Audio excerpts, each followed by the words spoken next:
Bakit ko ba nasabi na ito yung pinakaunang pambubudol nitong si BBM? Ginamit niya ito. Ha? Makinig kayong mabuti. Panoorin nyo ito ng mabuti. Ha? Bakit ginamit ito ni BBM para manalo siya sa 2022 election? Ito, dito tayo nabudol lahat. Pakinggan ninyo, pakinggan ninyo. Dito tayo nabudol.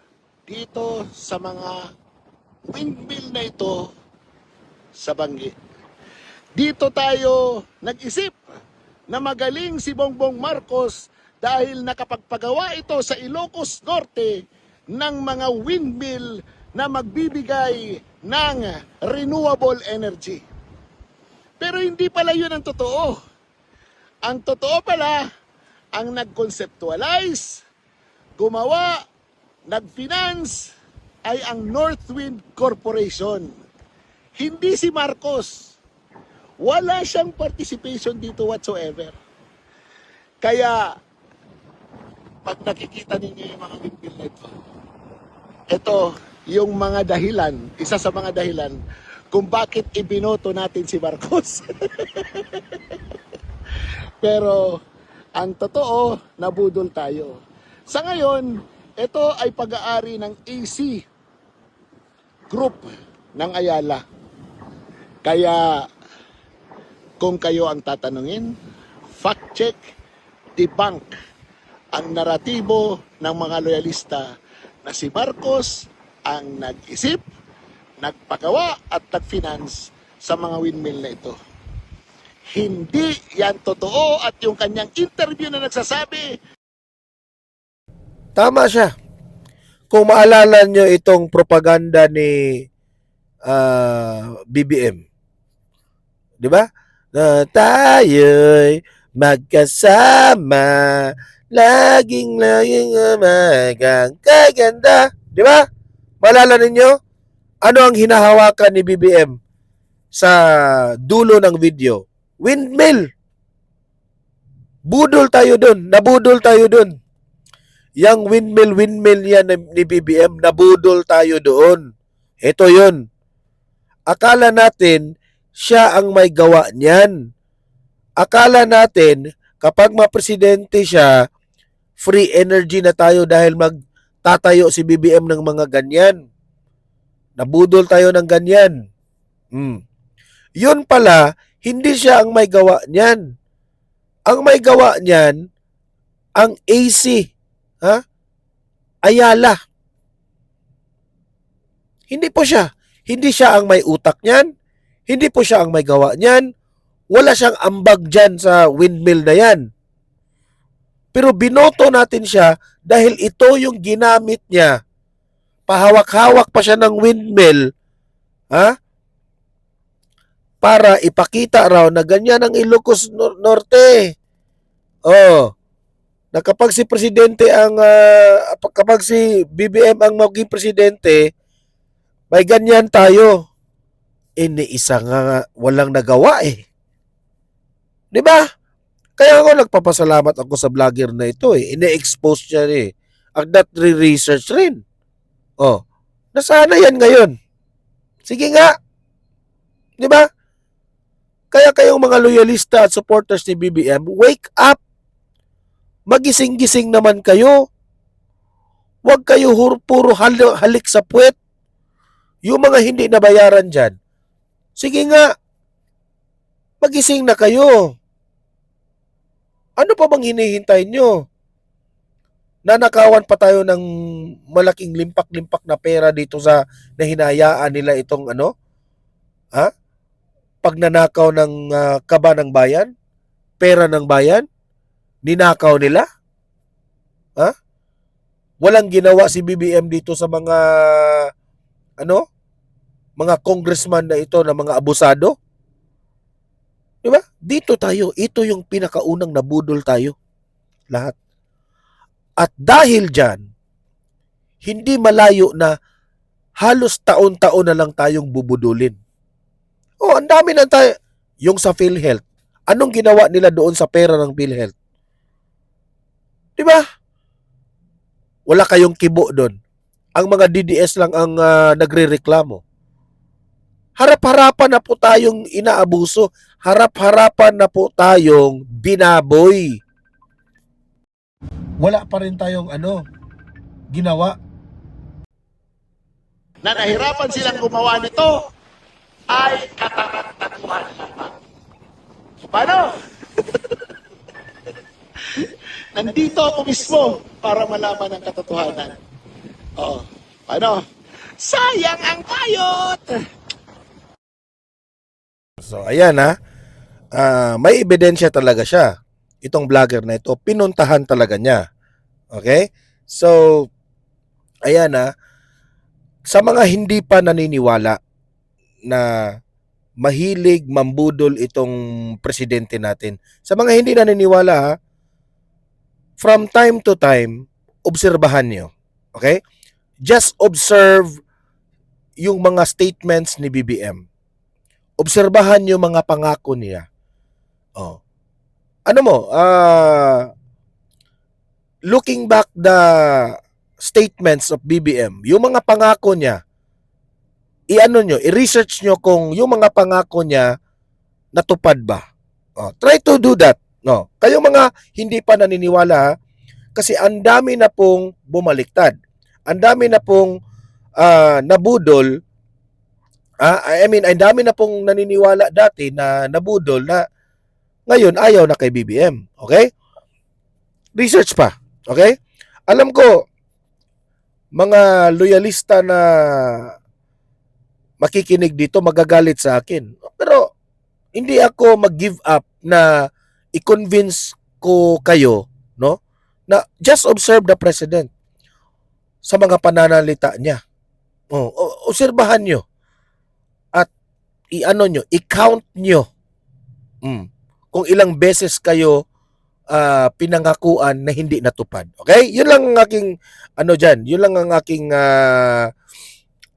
aking masabi dyan. Okay? Ngayon naman, bakit ko nasabi na itong Blue Ribbon Committee ni Ping Lacson, itong administrasyong Marcos, bakit wala na po itong silbi at wala na po itong pag-asa na mapanagot ang mastermind.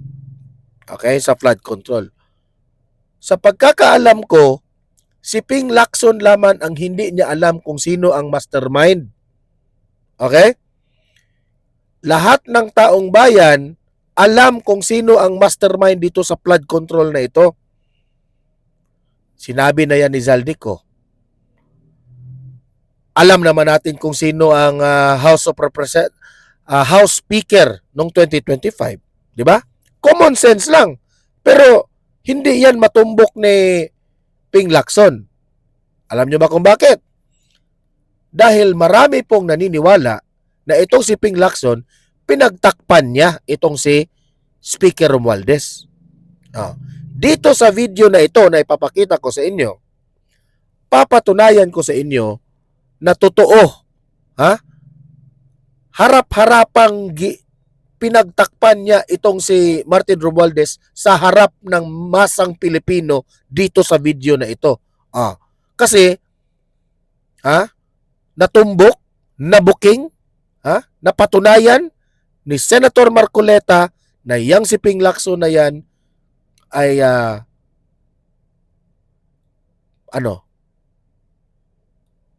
pinoprotektahan ang mastermind dito sa flood control. Ito, panoorin natin.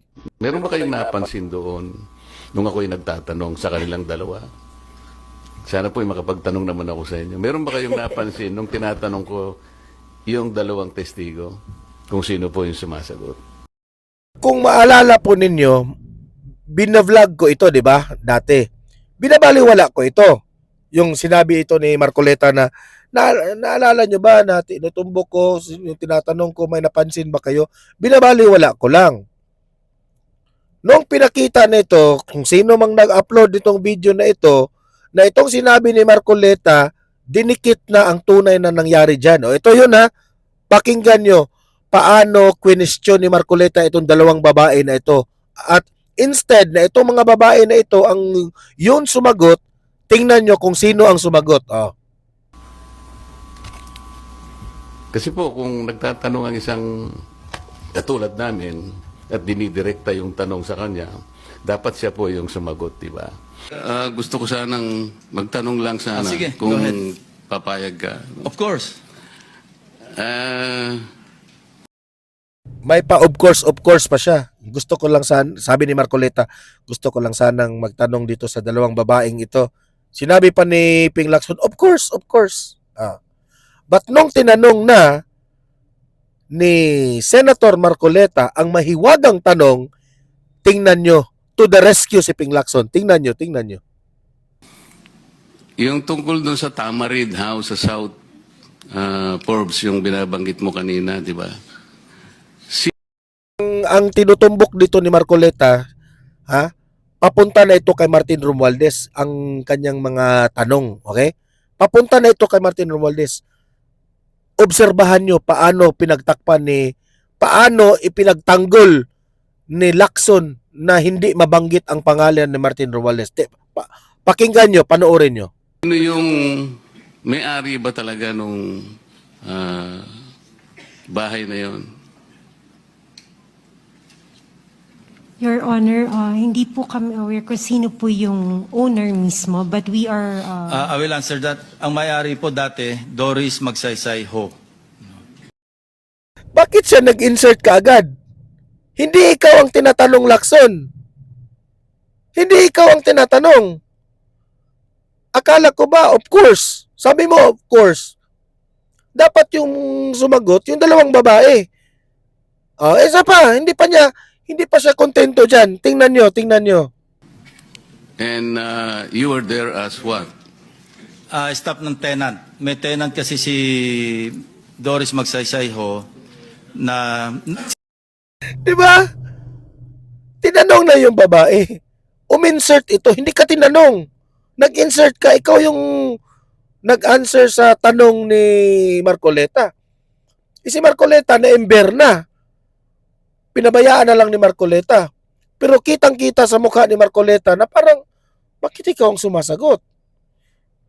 Nagtatanong ako dito sa mga babaeng ito, ikaw yung sumasagot. Tingnan nyo. Sila nakatira silang staff. So nung nabenta, existing pa yata yung lease contract, so hindi sila umaalis. Pero pinipilit silang umalis ng bagong owner. And allegedly, ang bagong owner is Martin Romualdez. Yun ang sinasabi. Yun ang sinasabi mo kanina. Yes. At referring to Diskaya. No, but I repeat, hindi to enough, itong information is not enough to implicate, not even implicate the former speaker. This Di ba? Pinagtanggol niya si Martin Romualdez. Hindi raw sapat ang impormasyon na ito na ituro ito kay Romualdez. Ulitin natin. Simula sa pagtanong ni Marcoleta dito sa mga babae, ito. Bahay na yon. Your Honor, hindi po kami aware kung sino po yung owner mismo, but we are... I will answer that. Ang may-ari po dati, Doris Magsaysay Ho. And you were there as what? Staff ng tenant. May tenant kasi si Doris Magsaysay Ho Bakit siyang sumasagot? na sila nakatira silang staff. So nung nabenta, existing pa yata yung lease contract, so hindi sila umaalis. Pero pinipilit silang umalis ng bagong owner. And allegedly, ang bagong owner is Martin Romualdez. Martin Romualdez. Yun ang sinasabi. Yun ang sinasabi mo kanina. Yes. At referring to... So, natumbok na sana. Pero paano? Natumbok na si Martin Romualdez yung pagmamayari. Tingnan nyo, paano niya tinitwist itong kwento na yan. Diskaya. No, but I repeat, hindi to enough, itong information is not enough to implicate, not even implicate the former speaker. This is just, we may just consider this as a lead. Tingnan nyo. Di ba? Itong video na ito, highlight lang ito doon. Doon ha. Kasi po, ito yung tinutukoy ni Senator Marcoleta na nagtatanong siya sa dalawang witness na yon kung resource person ba yon. iba ang sumasagot. Bakit ayaw mong pasagutin, Lacson, itong mga babaeng ito? Ikaw ba yung resource person? Di ba? Kaya ito yung reklamo ni Marcoleta nung nagpa-press con sina ni Senator Aimee. Oh, di ba? Maalala natin yan? So, ito yung sinabi ko. Wala nang pag-asa. Sa Blue Ribbon Committee ni Senator Ping Lacson, wala nang pag-asa na matumbok natin ang mastermind, ang big fish, kaya kawawa po ang bayan natin. Kawawa po ang taong bayan sa Administrasyong Marcos kasi po hawak sa leeg itong si Lacson at si Soto. Hanggat si Soto at si Lacson nandyan yan sa Senado, wala. Kawawa ang Pilipino. Kawawa ang Pilipino. Di ba? Ay, nako. Di ko lang alam kung hanggang kailan pa yan. Kung kayong mga senador kayo, kung hahayaan nyo itong mga... Kaya si Senator Aimee, imber na, galit na galit. Kaya, hindi nyo mabiblame si Senator Aimee nasasabihin niyang bakla yan si Ping Lacson. Kasi, obvious naman Obvious na tinitake niya literally yung bakla na word itong si Ping Lacson. Ang ibig sabihin ni Senator Aimee doon, takot ka. Takot ka ni Romualdez, halikpwet ka sa mga Romualdez o takot ka sa Administrasyong Marcos. Yun Di ba? Mas pinili mo, Lacson, na kinampihan mo ang mga amo mo kaysa kinampihan mo ang taong bayan. Di ba? Bakit? Nagtatanong lang kami, Lacson, magkano ba? Magkano ba na parang marinig mo lang ang pangalang Martin Romualdez, parang gusto mo nang i-shutdown yung hearing na yan. Hindi, nagtatanong lang tayo magkano ba? Kayo naman, dyan. Ang dumi ng isip nyo, sabi ko, magkano ba ang bentahan dyan sa pagkain nyo dyan? Magkano bang budget? Yun ang ibig kong sabihin. Magkano ba ang budget ng pagkain? Kasi balita ko, masarap raw ang pagkain dyan sa sa Senado. Kayo naman, ang dumi ng isip ninyo. Sinabi kong magkano ang bilhin ninyo sa mga pagkain nyo dyan. Ang sarap-sarap raw ng pagkain dyan sa Senado kapag invited ka as resource person. Di ba? Okay, so komento kayo May pag-asa pa ba na matumbok natin ang mastermind?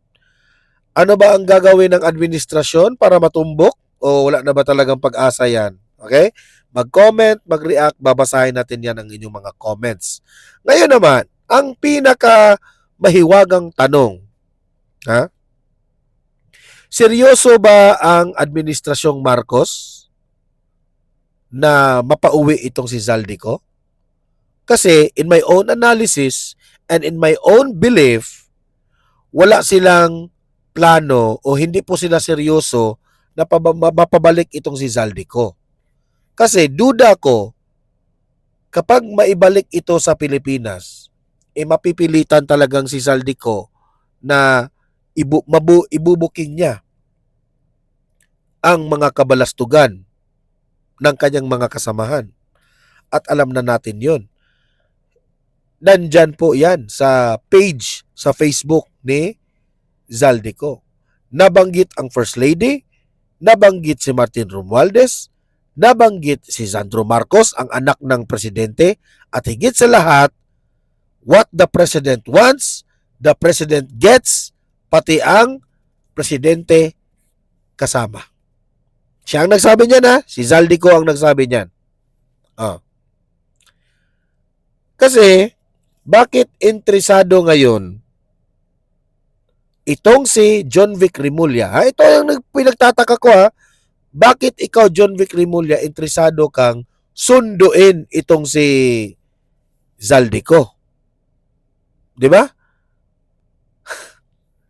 Kasi mahirap yan eh. Nakakatakot yung mga sundo-sundo na yan.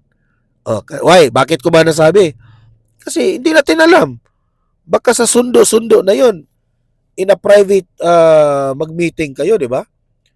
May private na ano kayo, mga negotiation. Huwag yung ano lang. Sabihin mo lang nagsisinungaling ako. Baka may ganun. Baka may ano ha?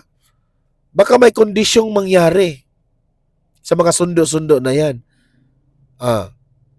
Kasi kung seryoso silang dakpin o hulihin itong si Zaldico, bakit kailangan pang si John Vic nagsusundo doon? Di ba? Ang payo ko kay Zaldico, umuwi ka. Umuwi ka. Sabihin mo ang katotohanan. Huwag kang magpadala sa mga negotiation.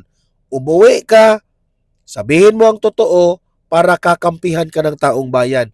Eto, panoorin po ninyo itong balita na ito. Kayo nang humusga. Planong lumipad ni DILG Secretary John Vic Remulla papuntang Portugal kung saan hinihinalang nagtatago si Zaldico. May sarili raw na bahay ron si Ko na nasa isang mala-exclusive sa Ito rin ang ikipinagtataka ko eh. Bakit alam nila kung saan si Zaldico, ha? Ang galing siguro ng intelligence nila, no? Tingnan natin. division. Nasa frontline ng balitang yan si Gerard de la Peña.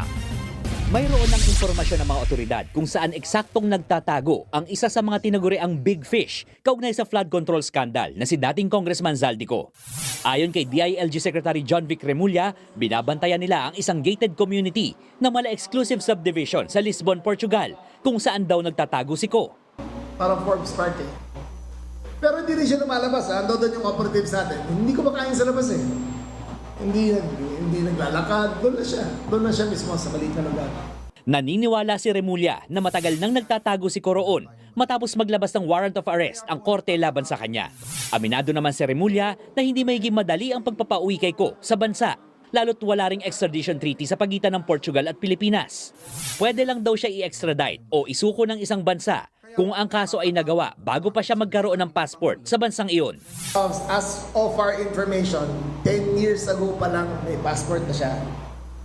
So naghahanap kami ng kaso ngayon na 10 years older para yun ang ipapile namin sa kanya. Criminal talaga. May escape route siya eh. Alam niya kung paano matatakas eh. Sa panayam ng programang One Balita Pilipinas, sinabi ni Remulla na handa raw siyang sunduin si Ko sa Portugal kung hihilingin ng kongresista. Una nang sinabi ni Remulla na nagparamdam ang dating kongresista ng kagustuhan makipagdialogo sa ombudsman. Pero bine-verify pa kung Ano raw, may narinig raw silang kwento na ito rong si Zaldico nag-reach out raw sa ombudsman.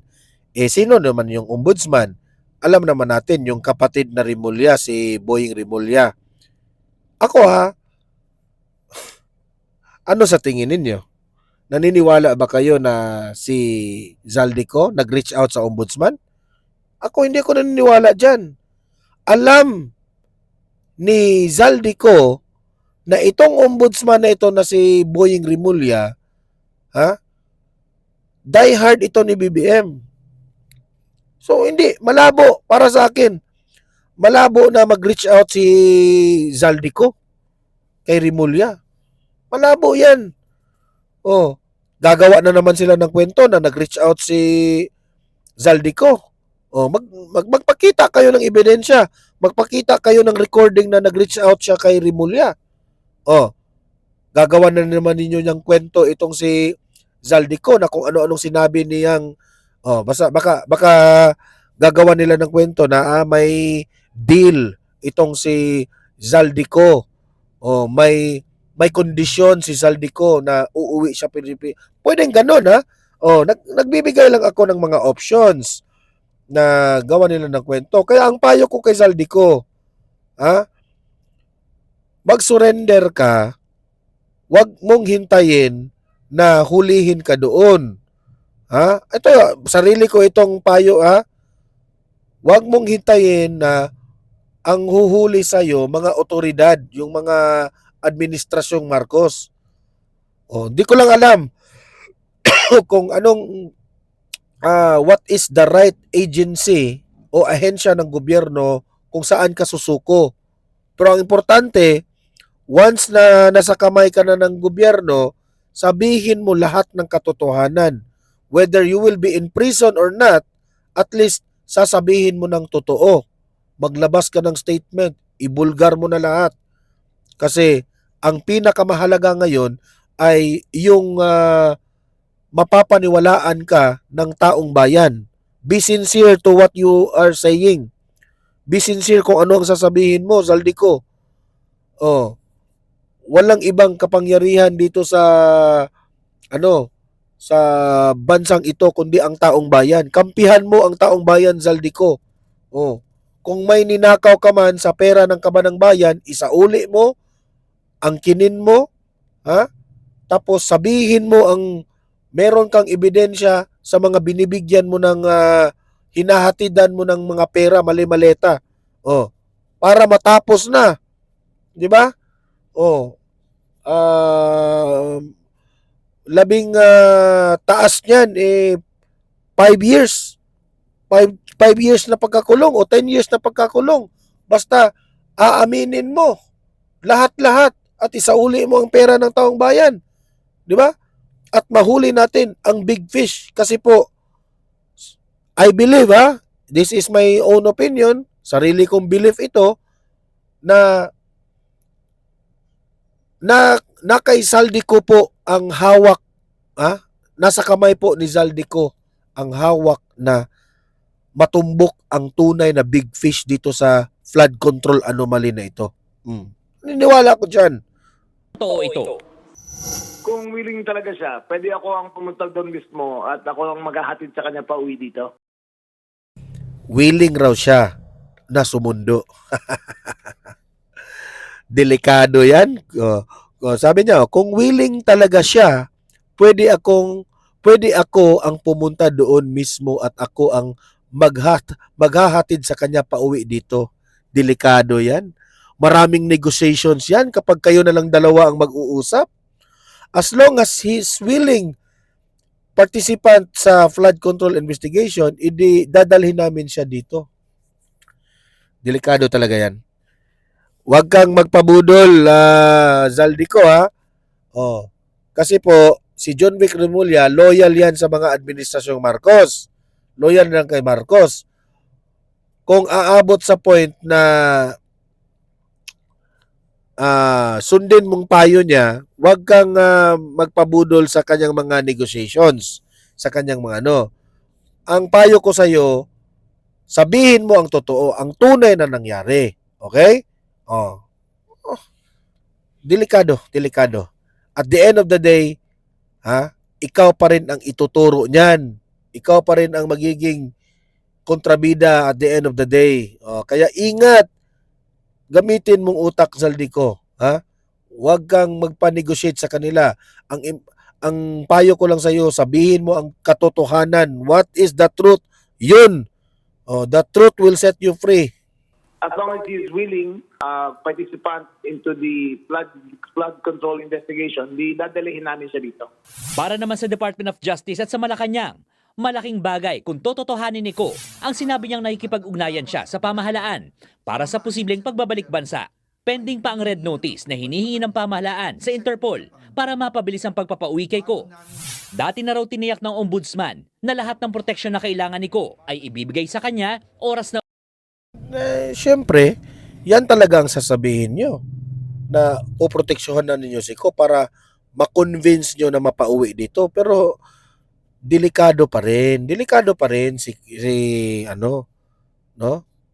pa rin kasi who knows, di ba?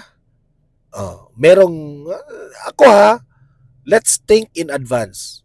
Hindi po tayo mag-iisip na dito lang. Mag-isip tayo ng advance. What if merong gugurgur dito kay Zaldico? Di tapos na lahat. Wala nang makapagsabi, wala nang makapagkwento. 'Di ba? So hindi po malayo 'yan. pwedeng gurgurin ito para mapatahimik. Delikado.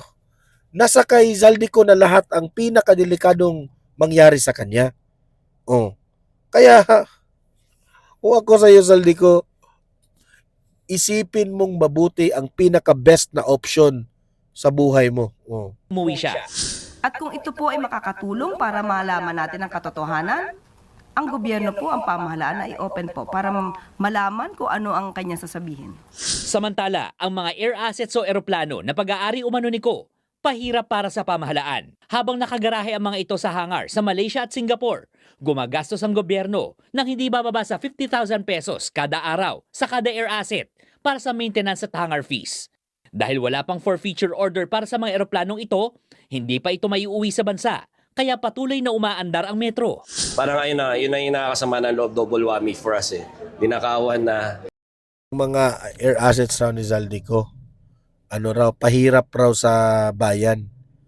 Yung mga ninakaw ninyo, na bilyon-bilyon, nagrereklamo kayo sa 50,000 kada araw, pero hindi kayo nagrereklamo sa milyon-milyon na ninakaw ninyo bawat araw?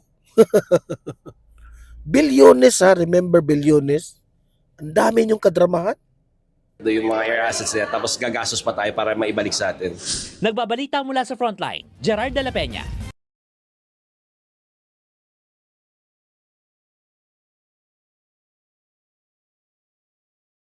Ano sa tingin ninyo?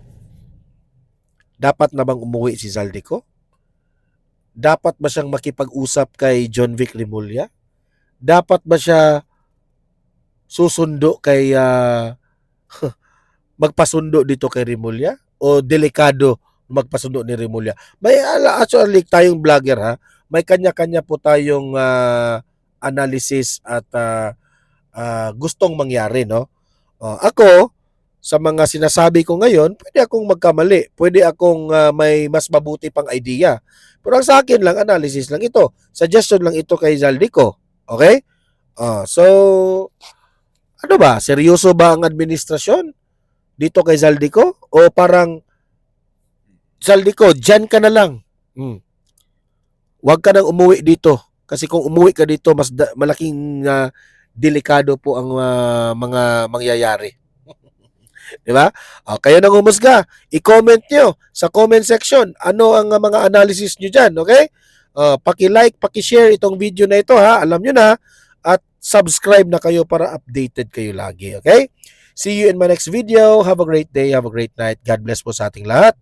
Mabuhay ang Pilipinas and God save the Philippines. Bye-bye.